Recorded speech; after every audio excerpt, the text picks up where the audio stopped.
When a lot of people start sewing, they tend to be kind of scared of doing a buttonhole, but it's really pretty easy as long as you know all the steps involved.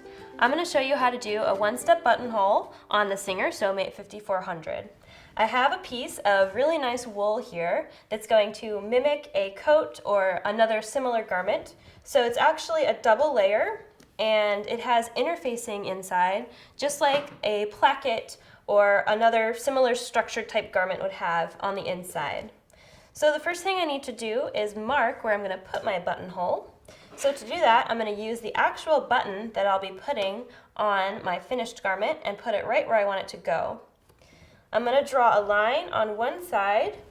This will mark the beginning of the buttonhole right here. And then I'll mark another line perpendicular to that one to mark the direction that I'm going to make the buttonhole in. So you're kind of drawing a capital T to mark the buttonhole point. So my fabric is ready. Now I need to get my machine ready. The first thing I'm going to do is set my machine for a buttonhole stitch. So the 5400 has 4 different buttonholes. There are 2 buttonholes with bar tacks, and that's 56 and 57. So these are more common buttonholes. The 56 is slightly bigger, so it's better for heavier weight fabrics. The 57 is a little bit more narrow, so you can use that on lighter weight fabrics. And then the 2 other buttonholes are keyhole style for menswear and a few other applications. Whichever buttonhole you end up choosing, you always want to test it first on the actual fabric that you'll be sewing the real buttonhole on, just to make sure all your settings are okay. So for this buttonhole, I'm going to put it on stitch 56. So we'll use the arrows up here to go to 56. And all the other settings are set for me automatically, so that's all that I have to worry about. And one-step buttonholes are really great because if you're doing a bunch of them in a row, since the machine takes care of everything, they'll all look identical and really professional. Alrighty, so I set up my stitch. Now I need to change my presser foot. So to do that, I'm going to first take off the standard presser foot. So I'll push the presser foot lever back behind the foot right there, and it will drop off. I'm going to find my buttonhole foot, which looks like this. The way that this is going to work is we're going to put the actual button that we're using in the back of it, and that's how the size of the buttonhole is going to be set. So this piece right here slides up and down, and you'll see there's a little button icon in it. That's where the button goes. So I'm going to open it up, put my button into this little slot, and then close it until it's snug against the button. The place that we're going to attach the foot is this metal bar right here, which is the pin, the presser foot pin. So I'm going to take the foot and put it so the button is behind the needle, and I'm going to slide that under. You might need to raise the presser foot lifter a little more to fit it under. And I'll put the pin right under the presser foot holder and then just lower it down until it snaps into place. You might have to wiggle the buttonhole foot around a little bit to find that spot. Lastly, I'm going to pull down the buttonhole lever, which is this piece right here, until it's all the way down. You want to make sure that the buttonhole lever is between these 2 prongs sticking out. That's how the machine is going to know to turn around at a certain point based on the size of the button. So make sure that it is in between these 2 prongs. All right, so now we're ready to stitch our buttonhole. So we're going to take our fabric, and we want the top of the capital T to be where we start. This is going to be the start of the buttonhole, and it's going to go up from there. So I'm going to put that line right under the window in the presser foot, and I want to make sure that the red line on the side of the presser foot is also aligned with that marked line on the fabric right through that window. So I'm going to put the presser foot down.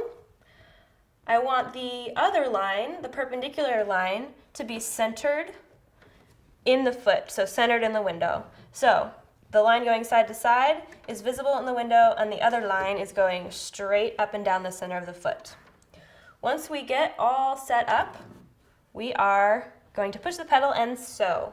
And the machine's going to take care of everything for us.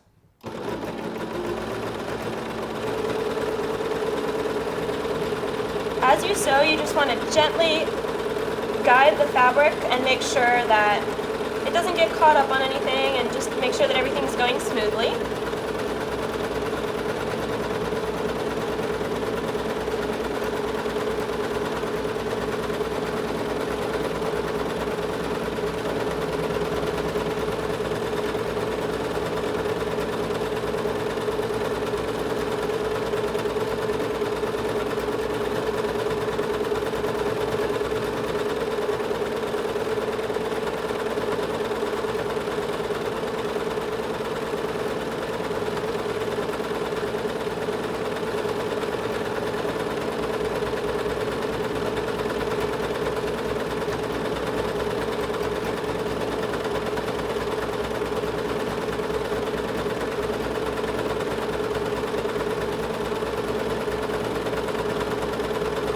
I get to the end, I'm going to keep pushing the pedal on the floor until the machine stops. It will stop on its own when it's done stitching.